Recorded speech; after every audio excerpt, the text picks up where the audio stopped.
Oh, hello there, it's Simon from the future here. This is just an insert because there's no coffee in here. I'm holding this because you guys have been buying so much merch, which I fucking love, that the people at Teespring actually who do all the merch, they actually reached out to me and were like, Simon, we should work together in some way. And I'm like, okay. And they were like, first things first, you can have a sale this weekend. And I'm like, all right. So this weekend from today until Monday, if you're watching this video when it comes out, you will be able to get 10% off all of the merch. And I recently added a whole bunch of merch. There's this allegedly mug, there's the Smash the Dislike t-shirt, there's loads of stuff. 10% off throughout the whole weekend if you use the code TEAMPLAYER, all caps, one word.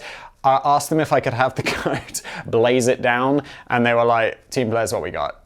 So, Team Player, there'll be a link below. Thank you everybody, and let's get into the video. Hello everybody, welcome back to another brand new episode of Business Blaze. I am Simon. Oh, today, the finest of the fine, merch available at perchthemerch.co. Let's get that in so you guys can look at this all the time and really be encouraged. This one is Ask Me About My Pyramid Scheme t-shirt, which is going to be great for those of you involved in and also those of you who like trolling people who are involved in it.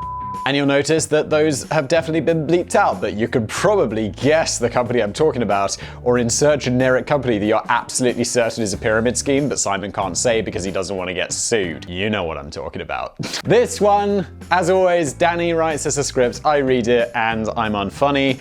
And yeah, that's pretty much what happens here. Oh, Sam afterwards adds some memes. He's on Resident Memologist. This is Business Blaze, and this is about the worst gun ideas ever, so it has very little to do with business. If you're new here and you clicked on a channel called Business Blaze with a nice professional logo and expected something, you know, like from a quality channel, like, I don't know, Business Insider or something, well, you're not gonna get that, I'm afraid. Smash that dislike button. Deep beneath the winding passages of a Taoist temple in 2nd century China during the Han Dynasty, an important demonstration is taking place that will alter the future course of the human race. Danny's telling us a story again. I think on the last video I was like, or whatever it was, it probably wasn't the last video, these are never in order. Danny was like, he started telling me this story about some people who got out of prison or like that, and I was like, this is great, I really liked it. And so now every video will be like this. Welcome to Business Blaze. The bloke standing at the front of the secret... Oh, I've got to get my dramatic nature on. Bloke standing at the front of the secret underground chamber is about to unveil his latest... Unveil. God damn it, Simon. Do you speak English? No, I don't, sorry.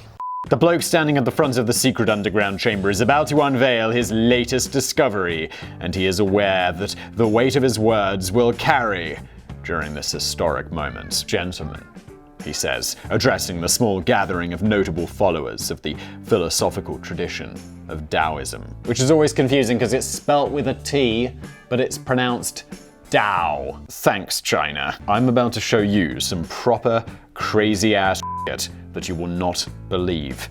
And I'm not even lying. It's important to note that he was most likely speaking Chinese, and this is just a very loose translation.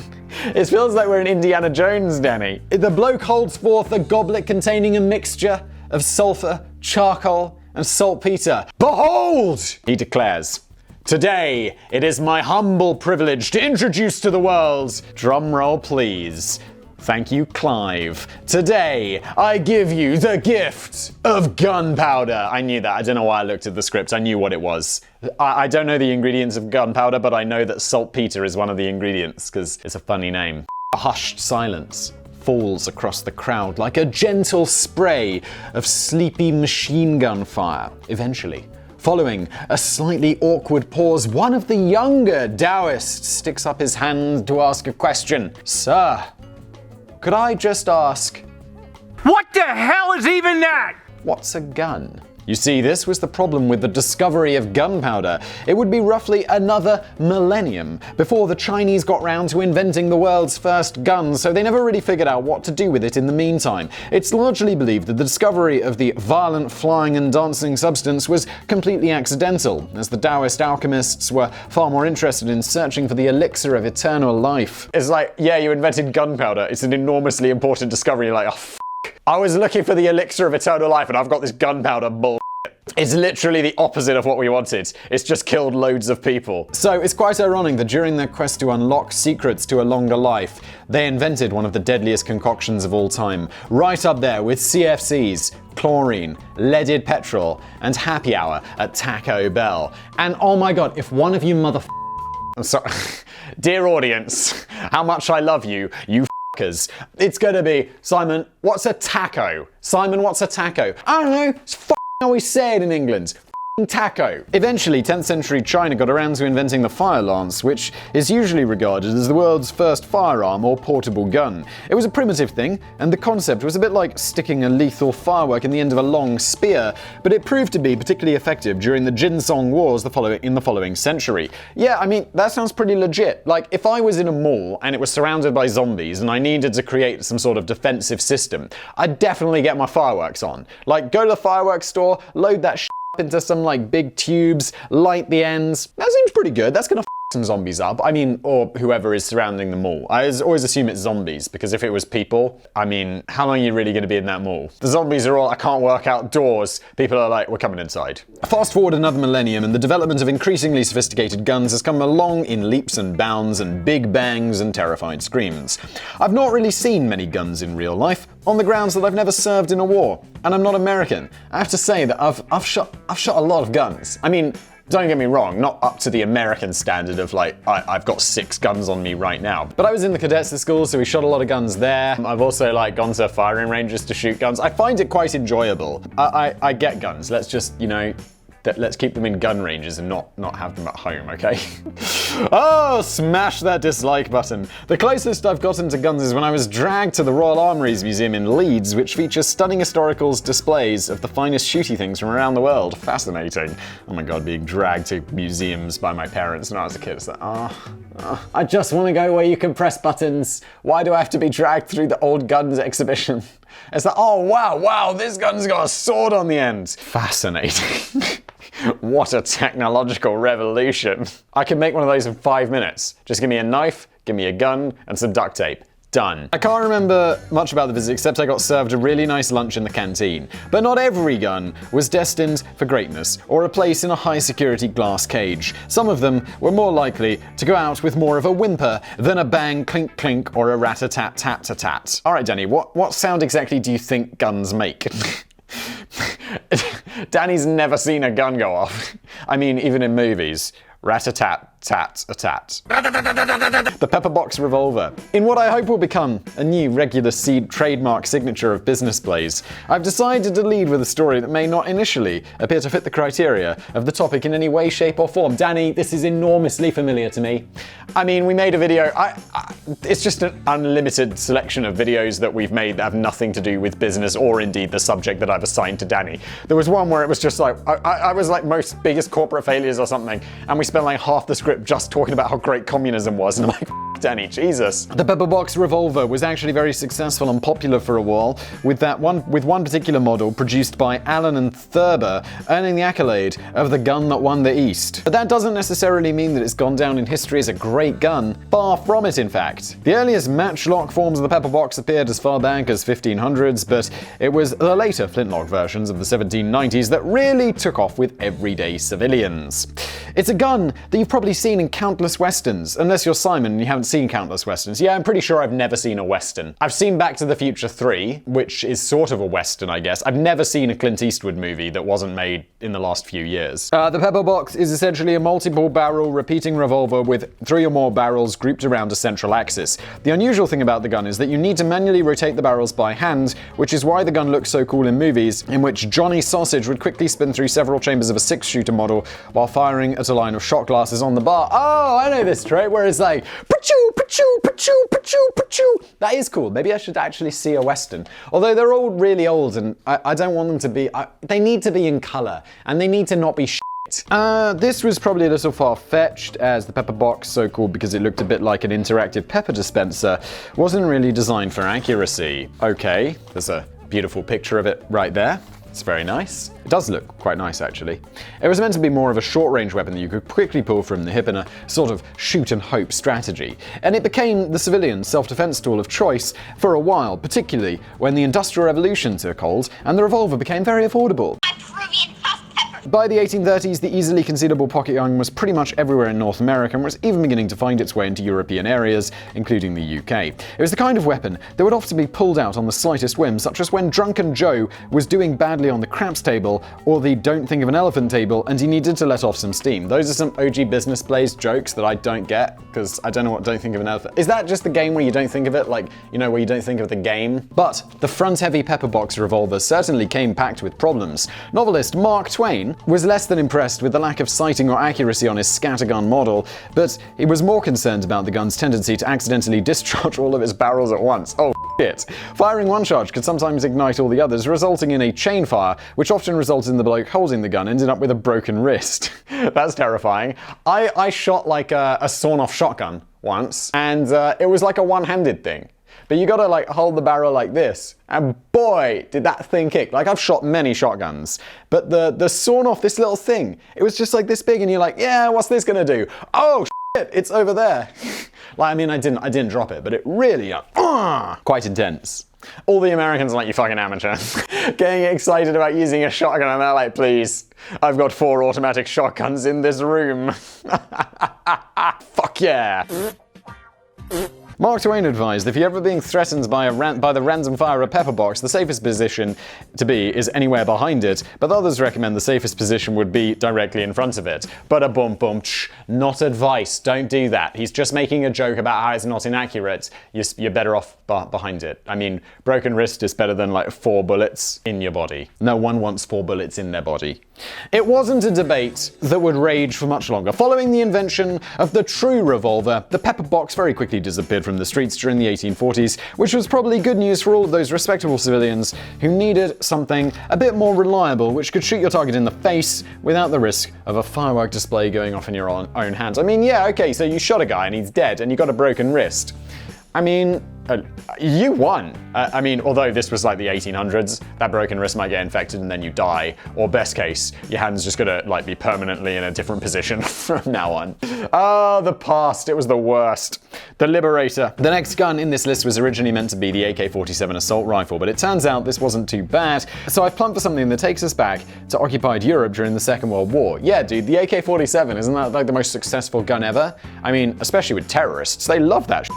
Based on every movie and video game that I've ever played. Imagine that the year is 1942 and a French guy called Blake is struggling with the dilemma of living in occupied France. Blake would love to get out of there and give the Germans a good old pummeling, but he's not really a fighter or a soldier. He just runs a hipster little coffee shop. Oh god. Also, have I brought this up before? What's up with coffee? There's a lot of coffee that doesn't taste like coffee these days. I'm not sure if this is just like a European thing or maybe just a Prague thing, but there are a lot of fancy coffee shops where I'll go into and I'll order like a coffee, and it kind of tastes like weird tea. It's very bitter. It just doesn't taste like coffee, and it's expensive. And I'm like, what's up with that? When did coffee not, when did we decide that coffee was broken? Coffee is the perfect beverage. We don't need to fix it. Daddy, chill. One day, that was off topic, while Blake is taking a leisurely stroll, he's surprised to see a little package drop down from the sky. It's actually a gift from America. I bet it's a gun because it's from America, in the shape of a small single-shot handgun called the FB-45 Liberator. Also, the most American name ever, the Liberator. It arrived from above in a little box, complete with 10 rounds of ammunition, a wooden dowel, more on that in a moment, and a curious set of instructions on how to use the gun, which were depicted in colourful comic strip form to get around any language barriers. That's how I prefer my gun instruction. It's like, hey, this is an AK-47! And it's got like big like click, ching, pow pow pow! Wait, is pow for punching? Wait, what did Danny use? Rat-a-tat-tat. A delighted Blake can't believe his luck. These boxes seem to be falling from the skies in their dozens. Now he's fully tooled up and can get to work on organising the resistance just as soon as the hipster coffee shop is closed for the day. But there's one small problem. The Liberator is an absolute piece of shit, and it was never meant to be more than a bargain bucket gun in the first place. The US manufactured around 500,000 of these handguns, which were intended to be airdropped across the occupied European countries in a bid to provide useful weapons for potential resistance fighters. The plan was to knock up the new guns as cheaply and as quickly as possible. Each .45 caliber handgun was produced entirely from stamped sheet metal and cost just over $2 each to make, which saw the gun nicknamed the Woolworth pistol. Wow, even back in the 1940s in a different country, Woolworths was still regarded as a bit shit. There's a joke for all my UK friends. But it was never intended to be a weapon for long-term use. The idea was that a resistance fighter would only use the gun once to take out an enemy soldier and then make off with their far superior weapon. Okay, that does actually make a lot of sense. I mean, unless the guy uses his far superior weapon on you, which I guess would be a problem. So this is kind of like a disposable gun. This is all wrong. That's actually quite a cool idea. How dare you? But alas, there were quite a few design flaws with a 5-inch long pistol with the snub-nosed barrel. Firstly, after each shot, you had to push out the spent shell with a wooden dowel before inserting a new bullet. Didn't we just say that it was for one use? Also, that sounds enormously like a hassle. So you'd realistically only get one chance to kill the enemy. Yeah, it's like in a video game where you're like, reload, reload, reload, oh, this was a bad time to reload. That happening in real life would be worse. Also, apparently, military people, tell me if this is actually true. Like in every movie, they're always like, I'm out. Because I've been counting my bullets, but someone told me that that's just not true, and that counting bullets is just something that spies and military people just don't do. They're like, when the gun runs out of bullets, you put a new magazine in, and that's that. You don't count your bullets. Also, I mean, I guess if you've got a machine gun, you're like, well, that's that. I didn't really need to count them, did I? Secondly, it was difficult to aim, and it only had a range of about 25 feet. And finally, the 45 caliber gun imparted a pretty heavy recoil after each shot. Now, many of these resistance fighters would barely have known one end of a gun from the other, but the US Army expected them to risk their life. That's why they had the comic strip. The comic strip told them how to use it. Come on, you gotta be able to follow that, even if you're French. But the US Army expected them to risk their lives by taking just a single shot with a short-range gun that was difficult to aim and had enough recoil momentum to knock the resistance fighter off his own feet. Weren't they putting like a 50 cal in there? And they weren't going to get a second chance. Although it's believed that 25,000 of the guns were shipped off to France, there's very little evidence of anyone actually bothering to use the Liberator. And it's perhaps just as well. It's believed that most of the 500,000 guns either got melted down for scrap metal or dumped in the sea. Why? It's the war. You need the metal though. What should we do with these? Melt them down to make a tank? Nah, let's just throw them in the ocean like those drunk people on cruise ships. Then one day I say, fuck fish. But well over half a century later, the Woolworth pistol did kind of live again when a new 3D printable single-shot handgun was named after the Liberator and found itself at the center of a new controversy about whether it's a good idea to share designs for 3D printed guns online. There was a debate over whether it's a good idea to share the designs of 3D printed guns online. The answer's f***ing no. The United States Department of State eventually came to the conclusion that it wasn't. No f***ing shit. Even America were like, this is a bad idea. And they're like, it says right there in a f***ing big law thing, I can have guns. Just, you shouldn't be able to print them yourself, and it should be heavily regulated. Smash that dislike button. Why is that a controversial opinion? That it was a bad idea and that plans should be removed from public availability, but not before the design was downloaded over 100,000 times in 2 days. I mean, yeah, don't share it, but I mean, good luck stopping it. It's like, yeah, we saw you were sharing the plans with someone else via Gmail. Oh, it's not gonna work, guys. So it probably ended up getting a lot more use than the original model. Has anyone been killed by 3D printed guns yet? That's a depressing day. What the f*** is this? That looks like a terrifying bird. Sam, the Apache revolver. At the turn of the 20th century, the wealthier citizens of Paris walked the streets at night, fear of becoming the next victim of les apaches, or l'apache, a criminal underworld subculture of street gangs, muggers, hooligans, and accordion players. You gotta watch out for those accordion players. They're the real danger.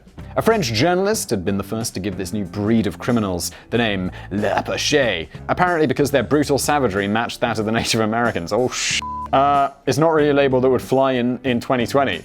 Dude, it's not really a label that would fly like 50 years ago, let alone now.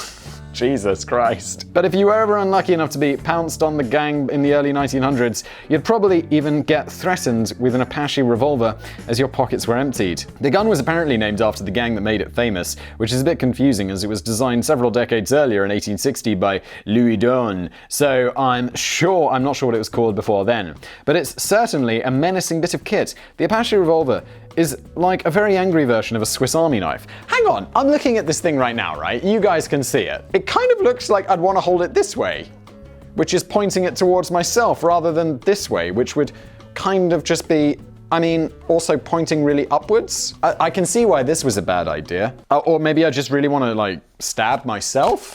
The hybrid fold-out package includes a small caliber revolver with a knife stuck to the end of it, as well as a set of brass knuckles which can be used to full effect when the gun is in folded mode or doubles as a gun grip when the kit is fully folded out. Ah, I see. Okay, this is quite clever. It is really like a Swiss Army knife. You can punch, you can stab, you can shoot. But look, I mean, if you're in a serious thing, just skip ahead. Shoot the f***er. You've got a gun. The saying you're bringing a knife to a gunfight is for a reason. The guns are better. Just use the gun. The effectiveness of the brass knuckles hasn't been well documented, but you can imagine they were probably serviceable enough to break somebody's face when required. The knife is quite thin, flimsy, and wobbly. At only 1.15 inches long, it's smaller than a knife you'd find in an old Swiss Army knife, and it's probably only half as durable. 1.15 inches? It's like, you stabbed me, that hurts. I mean, you're really far away from any critical shit, but that was really painful. I'm gonna need a stitch. 1. I'm kidding. Getting stabbed with like an inch-long knife is probably gonna hurt. Or do some damage. But I mean, it's not that. I mean, small PP. But the most disappointing aspect of the Apache revolver is the gun part. It's not actually a million miles away from the pepperbox design, except it uses cylinders instead of barrels. This meant that the aim of the gun was incredibly inaccurate, not very powerful, and you could only use it at a very short range. The reloading time was also a problem, as you need to remove the cylinder, refill it, and then replace it while dodging bullets from your opponent who's probably got a proper gun. It does look scary though, doesn't it? It's menacing. I think it's more like psychological warfare with this thing than actual being a good gun. But perhaps the most dangerous thing about the Apache revolver is that it didn't even have enough room for a trigger guard or safety catch, so unless you took precautions, the damn thing was liable to go off in your pocket.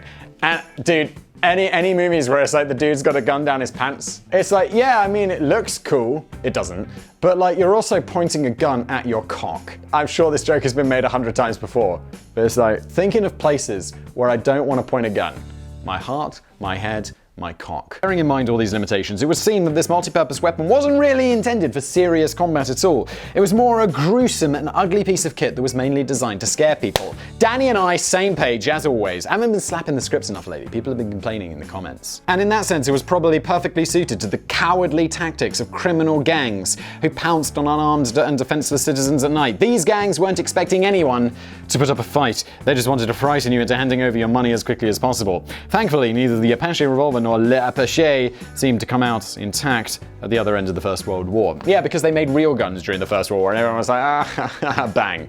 It's like that scene with the ninja in like, I don't know what movie it is, where the ninja's doing all this crazy Is it Crocodile Dundee and he just shoots him? It's like, yeah, you're right. You may know all the karate in the world, but if you don't, your gun wins. The kolibri. I suppose it was quite thoughtful of the Australian watchmaker Franz Fanny. Fanny. It's got silent P, I guess. To consider developing a gun for the ladies back in 1910. The kolibri was named after the German word for hummingbird, the most petite of all birds. And, as you can probably now guess, the thinking behind the kolibri was that women would only ever really need a titchy tiny gun, as anything too big could potentially be a bit too much for them. So they got a 2mm pistol, which weighed just 8 ounces and looks like something that fell out of a packet of sugar puffs, but at least it wouldn't take up that much room in a handbag. That is really tiny. That's a euro coin. And a euro coin's probably a little smaller, so it's actually smaller than this in real life. Wow. Of course, the main problem with the gun, it's probably this a bit, isn't it, Danny? I get the feeling that's it's generally the gist of this video. The problem was it wasn't very powerful. The cartridge fired a tiny 3-grain bullet, 650 feet per second, which contains less energy than a human punch. Although, to be fair, it's for women. And getting a human punch is, you know, it's not a joke. It's reported that being shot by a kolibri was very similar to being stung by a bee. The minuscule size of the gun also made handling it and loading individual cartridges very tricky indeed. But maybe it wasn't entirely useless. It was very good at scaring away stray dogs, which apparently was a pressing problem at the time. God, I'd love one of these where it's just like a random dog, you know, it's like bothering. What did you do? I shot your dog. He's gonna be fine. It's just a little flesh wound. But more importantly than that, back then most would-be attackers probably wouldn't have been expecting their female target to be concealing anything remotely dangerous in their handbags, so even just the sight and sound of the kolibri may often have been enough to send them skulking back into the shadows. It might even have been enough to frighten away les apaches and their crap Swiss Army knives. And the gun certainly could inflict some damage and disorientating discomfort, even if it wasn't lethal. I usually try and avoid getting stung by a bee if I can possibly help it. Officially discontinued in 1938, the kolibri certainly has the distinction of being the only firearm to be widely considered more dangerous as a choking hazard than as a weapon. Ba-da-bum-bum.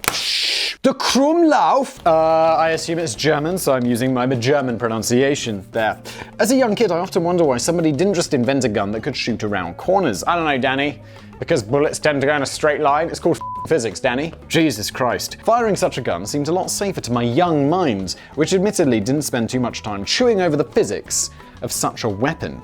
I just figured it would be handy to have the option to stay completely covered behind a wall while shooting at the enemy instead of dancing around in front of him with your limbs and vital bits exposed. The idea seemed to work pretty well in old Bugs Bunny cartoons. Yeah, Danny, but they're cartoons. It's not reality, Danny. We know this. It's 2020. So I was delighted to discover that some clever German soul invented a gun that could shoot around corners during the Second World War. But this was 1943, and so you can maybe tell that the Germans were getting a bit desperate at this point. In fact, yeah, it's be like, oh yeah, you know what'll save the day? A gun that can shoot around corners. Spoiler alert, it didn't.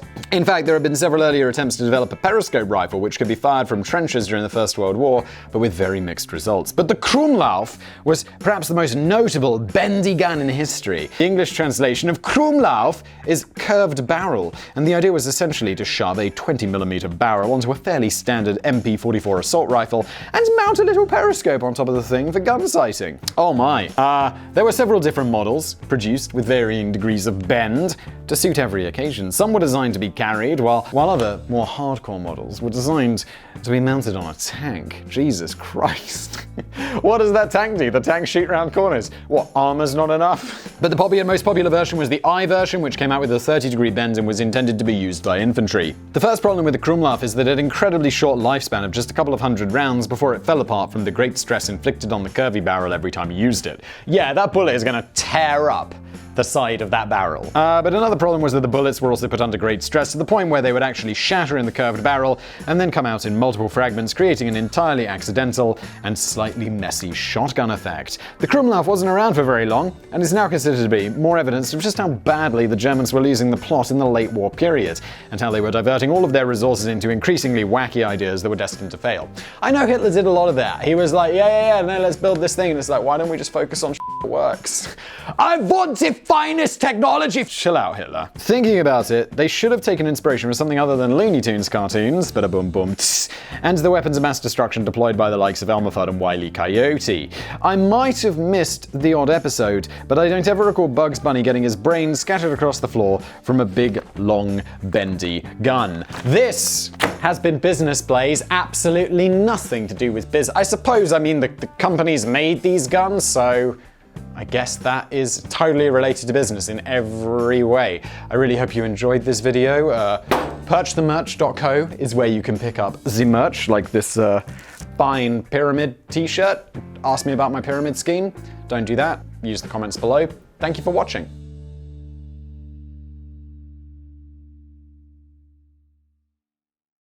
Taco.